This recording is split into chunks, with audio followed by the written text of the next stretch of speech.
CM योगी की अध्यक्षता में लखनऊ के लोक भवन में कैबिनेट की बैठक हुई। इस बैठक में संबंधित विभाग के मंत्री और अधिकारी मौजूद रहे। बैठक में 20 से अधिक प्रस्तावों पर मुहर लगी है। बैठक में नई शीरा नीति, लैंड यूज नीति 2024 संबंधी प्रस्तावों को हरी झंडी मिली है।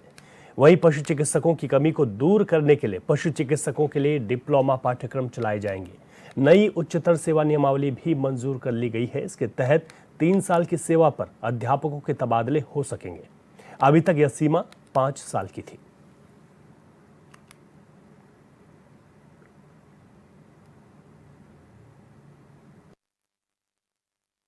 जनपद अमरोहा मुरादाबाद संभल के 1850 ग्रामों को 4,10,348 कृषक लाभ प्राप्त करेंगे और कुल 1,46,532 हेक्टेयर सिंचन क्षमता का सृजन होगा।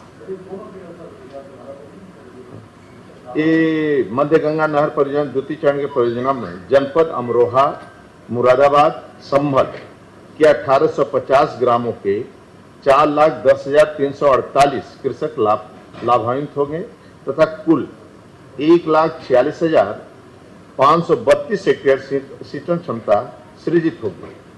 परियोजना का जो लाभ प्राप्त करेंगे जनपद अमरोहा मुरादाबाद और संभल के 11 जो डार्क जोन के विकास खंडों में भूजल रिचार्ज सामान्य होने में मदद मिलेगी।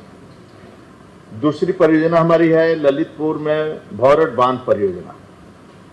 ये भौरट बांध परियोजना है ललितपुर की भौरट बांध।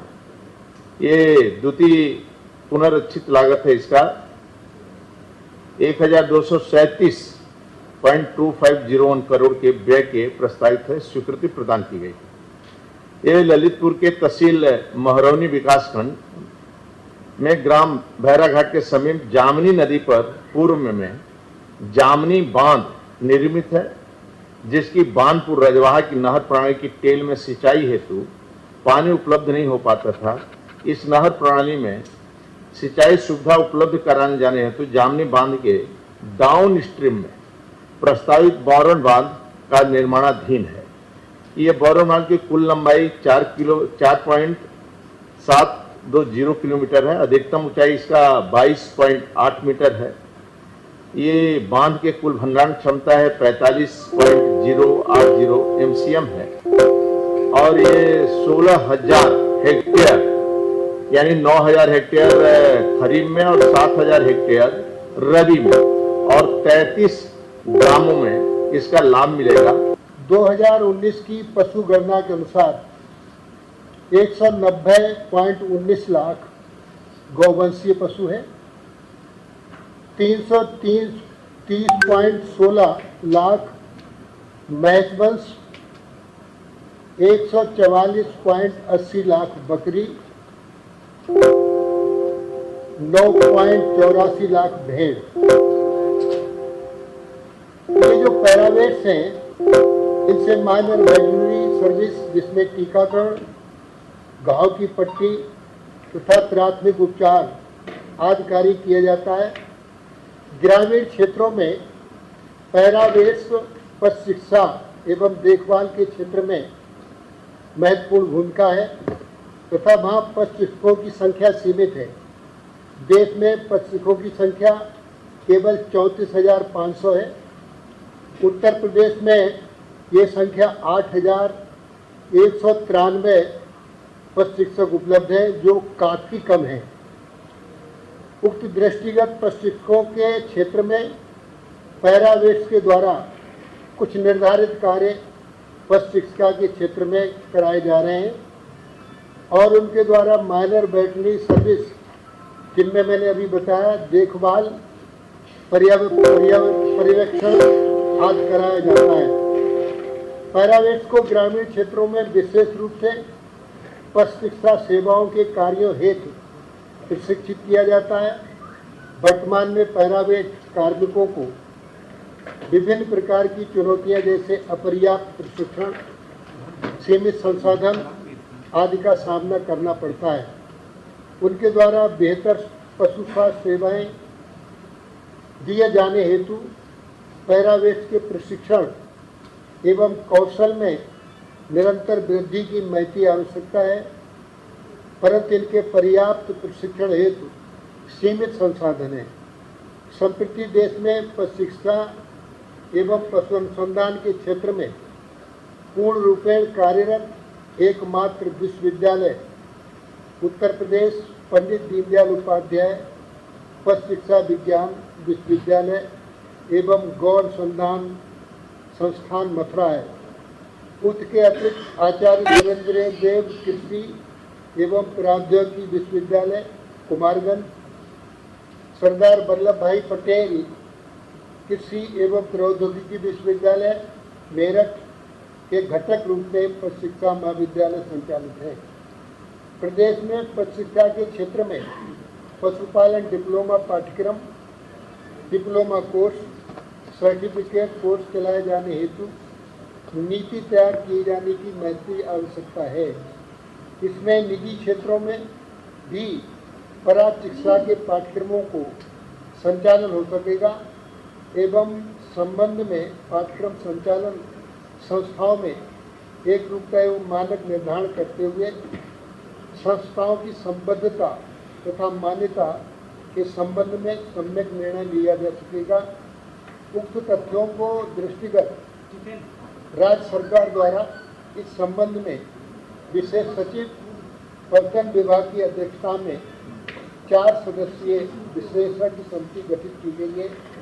समिति द्वारा सुप्रेक्षित आख्या के आधार पर राज्य सरकार द्वारा परा पशु शिक्षा के क्षेत्र में पशुपालन डिप्लोमा पाठ्यक्रम, डिप्लोमा कोर्स, सर्टिफिकेट कोर्स संचालन की नीति तैयार की गई है।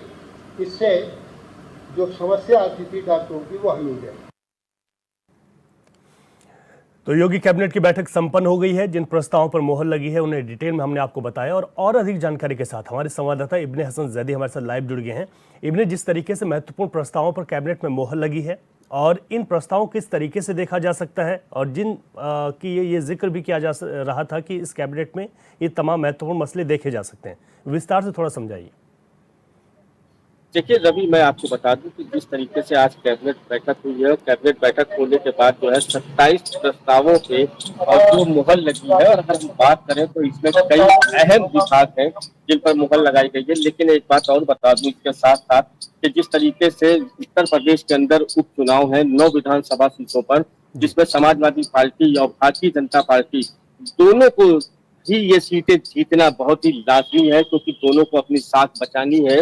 तो ये जो आज प्रस्ताव 27 प्रस्तावों पर मुहर लगी है, तो इसको लेके अभी तक किसी विपक्षी नेता की प्रतिक्रिया तो सामने नहीं आई है, लेकिन इस कैबिनेट बैठक के ऊपर भी सवाल जरूर से जरूर उठेंगे। वहीं अगर बात करते हैं तो जल शक्ति विभाग के ऊपर जो है, जल शक्ति विभाग पे तमाम तरीके की बातें की गई है, जिसमें गंगा नहर परियोजना के लिए किया गया है और ललितपुर में भैरव घाट जो है बांध परियोजना के लिए भी बात की गई है। वहीं अगर हम बात करते हैं तो केन और बेतवा सिंह परियोजना है, तो इसके लिए भी प्रस्ताव को स्वीकृति दे दी गई है। वहीं अगर हम पशुपालन की बात करते हैं तो पशुपालन के लिए भी चिकित्सकों की जो कमी है उसको पूरा करने के लिए जो है ये भी इसके ऊपर भी प्रस्ताव को मंजूरी मिली है। वहीं आबकारी की बात करते हैं हम तो आबकारी की जो शीरा नीति है उत्तर प्रदेश 2024-2025 के प्रस्ताव को जो है नवंबर 2024 से 31 अक्टूबर 2025 के शीरा वर्ग हेतु शीरा रिजर्वेशन को भी मंजूरी दे दी गई है। 19% शीरा रिजर्वेशन की स्वीकृति दी गई है। वहीं अगर हम शिक्षा विभाग की बात करते हैं तो उत्तर प्रदेश में जो है उच्चतर शिक्षा विभाग हेतु नियमावली, उत्तर प्रदेश सहायता प्राप्त महाविद्यालय अध्यापक जो स्थानांतरण नियमावली 2024 को भी मंजूरी दे दी गई है। वहीं अगर हम बात करते हैं उत्तर प्रदेश में निजी विद्यालय अधिनियम तो 2019 के लिए तहत उस प्रस्ताव का भी उसमें भी होने के आसार हैं। अगर हम लखनऊ में अंग्रेजी और विदेशी भाषा और केंद्रीय विश्वविद्यालय के लखनऊ परिसर स्थापना हेतु अगर हम तहसील सरोजनी नगर में चकलौली और परगना बिजनौर और इस तरीके के लोग देखते हैं तो हेक्टेयर भूमि को चिन्हित कर उपलब्ध करवाने के प्रस्ताव भी इसमें पारित होगा और एफडीआई नीति में भी संशोधन प्रस्ताव को मंजूरी दी गई। इस तरीके से अगर हम बात करें तो लगभग 27 प्रस्तावों को आज मंजूरी मिल चुकी है। इसमें वित्त विभाग भी है, उसको भी मंजूरी है। और अगर हम बात करें तो प्रदेश के जो इसमें हेरिटेज इमारतों को संरक्षित करने के लिए पब्लिक प्राइवेट पार्टनरशिप द्वारा डेवलप करने के भी प्रस्ताव को मंजूरी दी गई है। रवि जी इब्ने, अगर इसमें देखा जाए तो जिस तरीके से अध्यापकों के ट्रांसफर को लेकर पहले 5 वर्ष की एक निर्धारित सीमा थी, लेकिन उसको जो 3 वर्ष वाला प्रस्ताव उसे पास कर दिया गया। इससे कितना असर देखने को मिलेगा? देखिए, अगर ये हम अध्यापकों की हम ट्रांसफर की पॉलिसी को देखते हैं तो जहाँ पहले 5 वर्ष था, अब 3 वर्ष कर दिया गया है। तो इससे कहीं न कहीं देखिए थोड़ा बहुत तो फायदा जो है ये शिक्षकों को मिलेगा और हाँ। कहीं न कहीं शिक्षकों का इसमें नुकसान भी होगा, क्योंकि हाँ। बहुत से ऐसे भी शिक्षक हैं जो पास में अपने यहाँ ट्रांसफर करा के पहुँच जाते हैं ताकि हमारे घर से पास रहे, नज़दीक रहे जाने-आने में। तो उन शिक्षकों को भी इससे दिक्कत आ सकती है, दिक्कत आएगी। लेकिन एक जगह पे ज़्यादा समय तक जो शिक्षक बने रहते हैं तो उनका भी अलग ही अपना वर्चस्व हो जाता है और अपने हिसाब से चलते हैं। तो ये अगर देखा जाए तो एक तरीके से शिक्षा विभाग के लिए और शिक्षा के लिए ये एक अच्छा कदम भी माना जा सकता है। ठीक है। लेकिन इसमें ये भी देखना है कि देखिए अभी जिस तरीके से ये प्रस्ताव हुए हैं, अभी इसमें कोई विपक्ष के नेताओं की प्रतिक्रिया नहीं आई है। हाँ। तो अभी प्रतिक्रियाएं भी इस पे आएंगी तो उसमें देखना पड़ेगा कि आखिर ये किस टाइप की प्रतिक्रियाएं आ रही हैं। जी रवि। बिल्कुल, वो महत्वपूर्ण हो जाता है, आप नजर बनाए रखेगा। बहुत शुक्रिया विस्तार से जानकारी के लिए इब्ने हसन ज़ैदी आपका।